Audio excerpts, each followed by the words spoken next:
এখানে আমার attempt to murder হয়ে গেছে, তার পেটে লাথি দিয়ে বাচ্চা নষ্ট করলে আমার কি করতাম? মামলা তুলতে হলে দুইটা এখানে আমার অ্যাটেম্প টু মার্ডার হয়ে গেছে, তার পেটে লাথি দিয়ে বাচ্চা নষ্ট করলে আমার কি করতাম? মামলা তুলতে হলে দুইটা শর্ত আছে। আমি বলি কি শর্ত? যে আমার সাথে থাকতে হবে, অথবা আমাকে ফিজিক্যালি অ্যাসল্টের জন্য 90 লক্ষ টাকা, কোথায় যাব না যাব, কি করব না করব, সেখানে ওর আপত্তি কেন থাকবে? ও তো আমার বউ না। তো এর মধ্যে 2 মার্চ মাসুদ ভাই, আপনারা বুঝতে পারেন যে একজন ওখানে শুধু একজন সাংবাদিক ছিলেন না, এখানে অনেক সাংবাদিক এবং সবাই আমাদের অতিথি ছিলেন। অতিথির সাথে যে লোকটা এইভাবে কথা বলতে পারে, এই ধরনের বিহেভ করতে পারে ক্যামেরার সামনে, সে ক্যামেরার পিছনে তার ব্যবহার এবং তার অত্যাচারের লিমিটটা কত ছিল আমার সাথে। আচ্ছা আপু, এই যে আপনি প্রিন্স মামুন যেভাবে সোশ্যাল মিডিয়াতে তোলপাড় শুরু করেছেন, অনেক মানুষ কমেন্ট করতেছে যে আপনারা দূষিত হয়ে গেছেন এবং বাংলাদেশকে কি শিখাচ্ছেন, বাংলাদেশের তরুণ যারা আছে কি শিখাচ্ছেন? এটা আমি আপনাদেরকে বলতে চাই যে আপনি যদি আমার পেজটা দেখেন বা আমার টিকটক আইডিটা দেখেন, সেখানে কোথাও এই রিলেটেড কিছু দেখবেন না। সেখানে হয়তো রিলস দেখবেন বা ব্লগ দেখবেন বা ছোট্ট কন্টেন্ট দেখবেন, কিন্তু সেখানে এই ধরনের অ্যাক্টিভিটিস করা নেই। তো আমি আপনাদের কাছেও, যেহেতু আপনারা সংবাদ, তোমার খাবারের লিস্ট, বাবা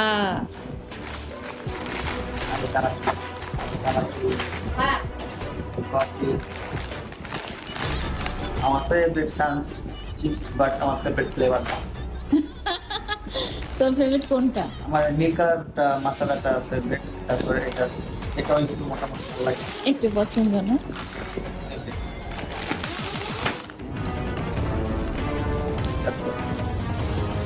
লেবু, লেবু বুয়া নিয়ে যাবে নাকি? হ্যাঁ, এটা আমার ভাতের সাথে খাই। ভাতের সাথে খাবে। ওয়ান টাইম কেক, হ্যাঁ ওয়ান টাইম। এখানে আছে চিপস, রুটি and chocolates, Snickers, Dairy Milk. এতগুলো চকলেট তুমি খাবা? আরো আছে তো, এই যে ওরে বাবা রে আরো বাবা, আছে। কোনদিন তুমি একটা জিনিস একটা কিনো না, না? এই দেখো, তারপর কি দোকান উঠাই নিয়ে আসো?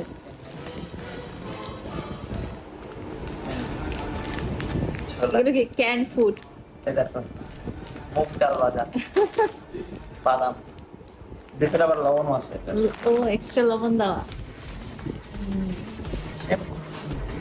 আর ওই যে আমি নুডলস খাওয়ার জন্য ফেভারিট ম্যাগি নুডলস এর মশলা, ম্যাগি নুডলস এর হানিকম।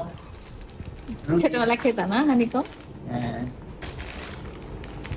আলাচি দারচিনি।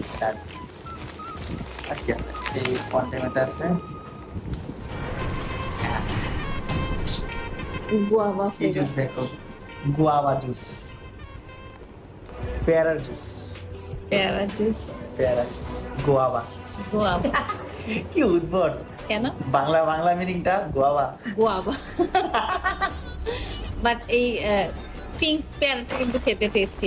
এটা আমার নানু আমারে খাওয়াইতো, রাঙ্গামাটি থেকে নিয়ে আসতাম, ওর জন্য আমি খাইতাম ছোটবেলা অনেক। তো তোমার চেয়ে তো তোমার বাজারই বেশি হয়ে গেছে নাকি? না কম। তোমার চেয়ে বাজার কম হয়ে গেছে? হ্যাঁ। আচ্ছা ঠিক আছে। আছে ওই ধরনের মেয়েদেরকে ভাড়া করে নিয়ে আসতেছে। মেয়েটা বলতেছে যে আমাকে ওরা ভাড়া করে নিয়ে গেছে, কিন্তু ওরা আমাকে টাকা দেয়নি। মামুনরা তো প্রায় 7-8 জন নেশায় ডুবে গেছে একদম, মানে টোটালি সারাক্ষণ সে নাইট ক্লাবে যাচ্ছে এবং বন্ধু বাজে সঙ্গদের সাথে মিশতেছে, ওই ধরনের মেয়েদেরকে ভাড়া করে নিয়ে আসতেছে, একদম খুব এক্সট্রিম খারাপ অবস্থা। তো তখন আমি ওকে বলেছি তুমি এগুলো তোমাকে ছাড়তে হবে। আপনি এগুলো জানলেন কিভাবে? এই যে 1 মাস দেখছি তো আমি, হ্যাঁ এই মার্চ থেকে নিয়ে মে মাস পর্যন্ত তো আমার সাথে তো যাওয়া আসা কথাবার্তা এগুলো তো আমি দেখছি, এবং ও আমাকে জানাচ্ছে ও নাইট ক্লাবে যাচ্ছে। এবং সবচেয়ে মজার ব্যাপার কি, আমাকে কষ্ট করে বলতে হবে না, এটা যদি কখনো তদন্তে যায়, ওর মোবাইল কোথায় গেছে ওই রেডিয়াস দেখলেই বোঝা যাবে। এবং আপনারা শুনলে অবাক হবেন, ও আমার কাছ থেকে মুক্তি চায়, তাহলে তুমি আমার বাসায় আসো কেন? তুমি আমার গাড়ি ইউজ করো কেন? ও বগুড়ায় যে 7 দিন থেকে আসছে, হ্যাঁ তার কোন বন্ধুর বিয়েতে গেছে, নাচানাচি দেখেছেন আপনারা, সেখানে সে আমার গাড়ি নিয়ে গেছে। তারপরে সে যশোরে গেছে, সেখানেও একটা নাচানাচির প্রোগ্রামে, সেখানেও সে আমার গাড়ি নিয়ে গেছে। সে নরসিংদীতে গেছে মদ খাওয়ার জন্য, আমার গাড়ি নিয়ে গেছে। তুমি আমার কাছ থেকে মুক্তি চাও, কিন্তু আমার ধন সম্পদ, আমার প্রপার্টি এগুলো ইউজ করতে চাও, এটা কি ধরনের চাওয়া? তো তো আমার কথা হচ্ছে তুমি আমার লাইফ পার্টনার, ঠিক আছে, কাগজ ঠিক হয়নি, কাগজ ঠিক করা যাবে, যে কোনো সময় করা যাবে। তুমি আমি ঠিক থাকলে দুনিয়ার সব কিছুই ঠিক থাকবে। হ্যাঁ, লিগালাইজ করা যাবে, যেহেতু আমরা এতদিন জেনেই আসি হাজব্যান্ড ওয়াইফ। তুমি রেজিস্ট্রি করো না, অনলাইন রেজিস্ট্রি করা যাবে। কিন্তু কথা হচ্ছে তুমি যদি এরকম মদ্যপ থাকো, তুমি যদি এরকম মাতাল থাকো, তুমি যদি এরকম মেয়েদেরকে নিয়ে নষ্টামি করো, তাহলে আমি তোমার জন্য কেন এত টাকা খরচ করে আমি জলছিরিতে তোমার জন্য আমি জমি কিনে দেবো? কেন আমি তোমাকে বসুন্ধরায় আমার মতো এরকম কষ্ট ইউজ দিব না। করবে না। তোর মতো 50 বছর মহিলা বুড়ি কতটা নির্লজ্জ, কতটা বেহায়া। যে কোনো রিলেশনই ঝগড়াঝাটি থাকে, ব্রেকআপ থাকে, ডিভোর্স থাকে। সো ওর আর আমার মধ্যে যে একটা রিলেশন ছিল, তার মাঝখানে আমাদের ব্রেকআপ হয়ে গেছে। হয়তোবা আমার কিছু কথা খারাপ লাগছে, তারপর ওর কথা আমার খারাপ লাগছে, মিলে ঝিলে ও যেভাবে পারছে আমাকে কষ্ট দেওয়ার চেষ্টা করছে, আমি যেভাবে পারছি ওকে বুলিং করে কত কষ্ট দেওয়ার চেষ্টা করছি। কষ্ট দিছো? মনে হয় না দিছি, কিন্তু তুমি দিছো অনেক। আমি কিন্তু তুমি অনেক দিছো। আচ্ছা, আমি বলতেছি কিন্তু আমিও দিছি। হ্যাঁ, তুমি বেশি দিচ্ছ, যাই হোক। আচ্ছা, আমি বেশি দিছি, ঠিক আছে, আমি খারাপ। হ্যাঁ, তোর বাসায় যা। কি করতেছি আবার বল। এই যে দেখছেন আসল রূপ। ওর সাথে এখন আমার কন্ডিশন হচ্ছে, ও লাইভে এসে সরি বলবে, প্লাস আমিও সরি বলবো। কেন? কারণ আমাদের ভুলগুলো বলেই তো হ্যাঁ, sorry আমাদের বলবো। ভুলগুলো বলে আমরা সরি বলবো, সরি বলা শেষ। তারপর হচ্ছে আমাদের যে সবকিছু নরমাল সব যত ধরনের প্রবলেম আছে সবকিছু নরমাল হয়ে যাবে। এই দেখেন ব্ল্যাকমেল করছে কত। এই দেখেন হাত, দেখেন ওর হাত, দেখেন হাত কাইটা ক্রিমিনাল জানোয়ারের কোথাকার। এই যে চাকু নিয়ে। সরিটা পুরোটা বলো। আচ্ছা, আমি লেলার সাথে যত অবিচার করেছি, যত অপমান করেছি, অপদস্থ করেছি, সবকিছুর জন্য লেলার কাছে মেরেছি, সবকিছুর জন্য আমি সরি। আমরা নিজেদের মধ্যে এটা সলভ করে ফেলছি। আমাদের যে ঝয়ঝামেলাগুলো ছিল সবকিছু ঠিক করে ফেলেছি। এখন বাঁচা মরা আল্লাহর উপর। জীবনে আর কোনো মেয়েকে দিব না, আমার মতো এরকম কষ্ট ইউজ দিব করবে না। চুপিট ছাগল কোথাকার।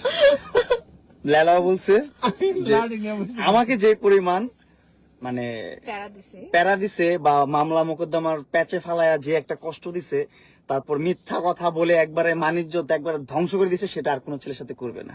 বাট তুমি এটা তো তুমি তোমাকে বলতে হবে যে তুমি আর কোনো মেয়ের সাথে এরকম করবে না। তুমি বলো এটা আগে মুখ দিয়ে, আমারটা বলো না। আমি প্রথম বলছি না, তখন আমি ফার্স্ট ছিলাম না, এখন তুমি ফার্স্ট বলো। সববারই তুমি ফার্স্ট থাকবা। না আমি ফার্স্ট থাকছি। আচ্ছা, এবার আপু কয়ে দাও। কি করতেছি আবার বল। এই যে দেখছেন আসল রূপ। তুই আমার লাইফটা হেল করে দিতেছিস কেন?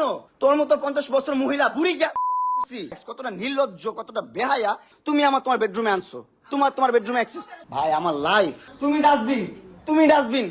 চুপ। তুই আনছিস তোর বাসায়। কি করি মানে? তুই আনছিস তোর বাসায় আমারে। হ্যাঁ, আমি যাবো না, তুই বের কর আমার পারলে। এই দেখেন ব্ল্যাকমেল করছে কত। এই দেখেন হাত, দেখেন ওর হাত, দেখেন হাত কাইটা ক্রিমিনাল জানোয়ারের কোথাকার। এই যে চাকু নিয়ে। ওর সাথে কোনো সম্পর্ক নাই, কিচ্ছু নাই, তারপরও কিছু করতে পারবো না, কোথাও যেতে পারবো না, কোনো কিছু করতে পারবো না।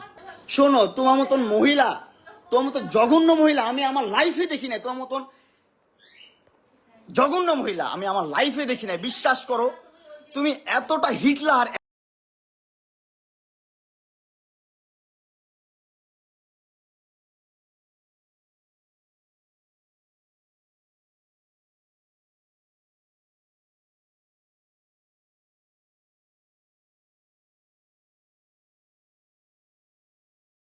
আমার জীবন ধ্বংস, আমার জীবনের কোনো আলো নাই, সব অন্ধকার। একটা জিনিসের কারণে, একটা মানুষের কারণে। এই যে মানুষটা কি আরামে শুয়ে ঘুমাইতেছে। এই যে আবার ভিডিও করে কারে যেন পাঠায়। অবশ্যই বলো, কি বলতে হবে বলো।